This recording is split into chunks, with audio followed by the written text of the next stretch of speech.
आज सायंकाळी मला फारशी भूकसुद्धा नव्हती आणि दुपारचा भातसुद्धा माझ्याकडे भरपूर उरलेला होता।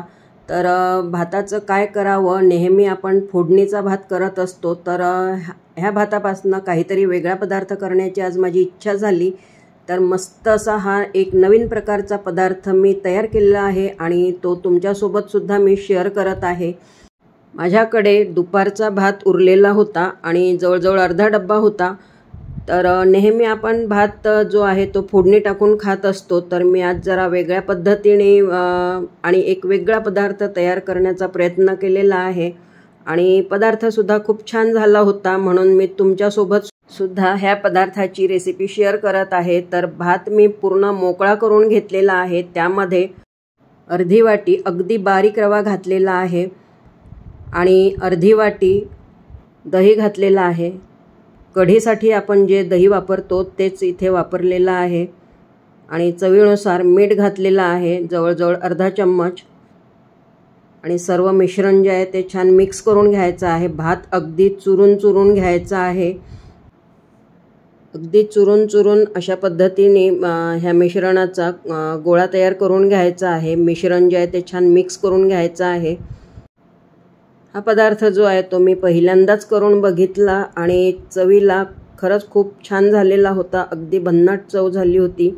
तर मिश्रण मिक्स करून घेतल्यानंतर झाकून ठेवून दिलं आहे 10 मिनिटं रेस्ट करण्यासाठी। त्यामध्ये आता मी ज्या भाज्या वापरणार आहे, तर त्यामध्ये एक कांदा घेतलेला आहे, कांदा उभा आडवा अगदी बारीक चिरून घ्यायचा आहे। थोडा पत्ताकोबी घेतलेला आहे, अर्धा गाजर घेतलेला आहे आणि 2 हिरव्या मिरच्या आणि कोथिंबीर। तर ह्या भाज्या ज्या आहेत त्या सर्व अगदी बारीक चिरून घ्यायच्या आहेत आणि गाजरसुद्धा किसून घ्यायचं आहे। ह्यामध्ये सिमला मिरची असेल तर तीसुद्धा तुम्ही घालू शकता। तर सर्व भाज्या ज्या आहेत त्या छान बारीक चिरून घेतलेल्या आहेत आणि चाळणीवर वाफवायचं आहे, त्यामुळे मी इथे चाळणीला तेल लावून ठेवून देत आहे। आणि मिश्रणसुद्धा 10 मिनिटांमध्ये छान असं तयार झालेलं आहे। आता ह्या मिश्रणामध्ये मी ह्या चिरून घेतलेल्या भाज्या घालून घेत आहे, कांदा, पत्ताकोबी, गाजर, हिरवी मिरची आणि कोथिंबीर। आणि भाज्या घातल्यानंतर पुन्हा एकदा छान मिक्स करून घ्यायचं आहे।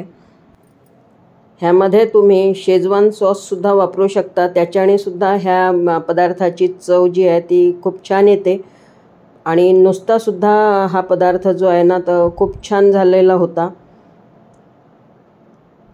तर कोथिंबीर घालून घेतली आणि सर्व मिश्रण जे आहे ते छान मिक्स करून घेतलेलं आहे। आता ह्या मिश्रणाचे मी छोटे गोळे तयार करून असे वडे तयार करून घेत आहे। आपण ज्या पद्धतीने वडे तयार करतो डाळीचे वगैरे, तर तसेच गोळे करून असे चपटे वडे तयार करून घेत आहे। अगदी नवीन पदार्थ आहे आणि चवीला खरंच खूप मस्त असा झालेला होता। तुम्ही सुद्धा नक्की करून बघा, कारण बरेचदा आपल्याकडे भात उरलेला असतो, तर उरलेल्या भाताचा अशा प्रकारे सुद्धा आपण उपयोग करू शकतो आणि खूप नवीन असा पदार्थ तयार करून खाऊ शकतो।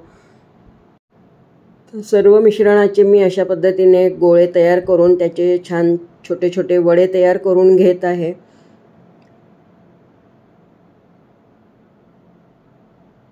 तर इथे माझे सर्व वडे जे आहेत ते तयार झालेले आहेत।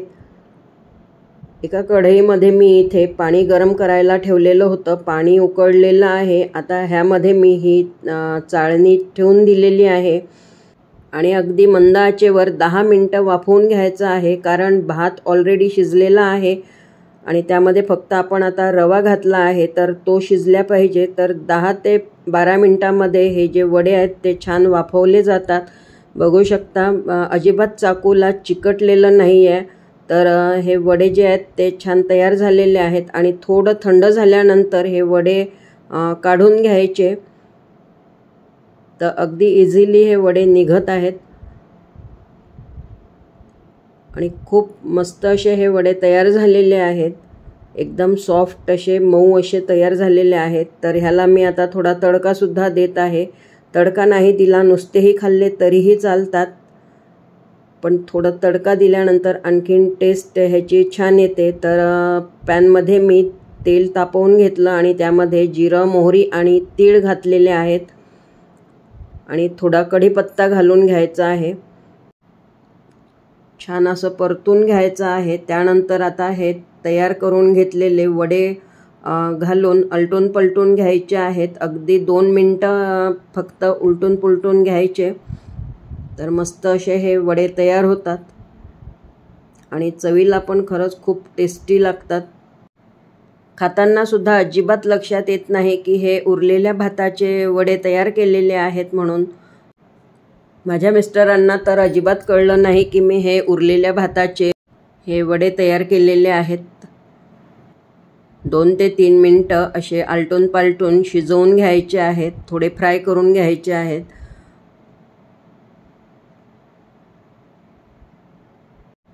आणि हे वडे आपण कुठल्याही प्रकारच्या चटणीसोबत खाऊ शकतो आणि कुठली चटणी नसेल तर टोमॅटो सॉससोबत सुद्धा खूप मस्त असे हे वाटतात वडे खायला.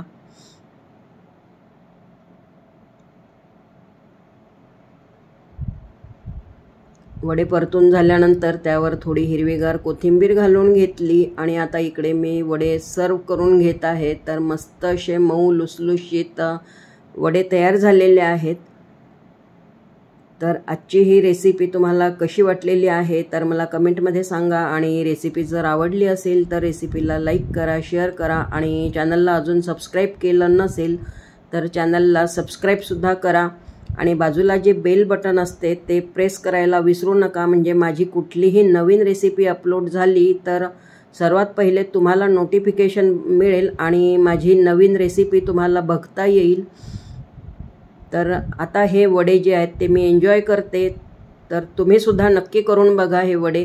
पुन्हा भेटूयात अशा छानशा नवीन रेसिपीसोबत. धन्यवाद.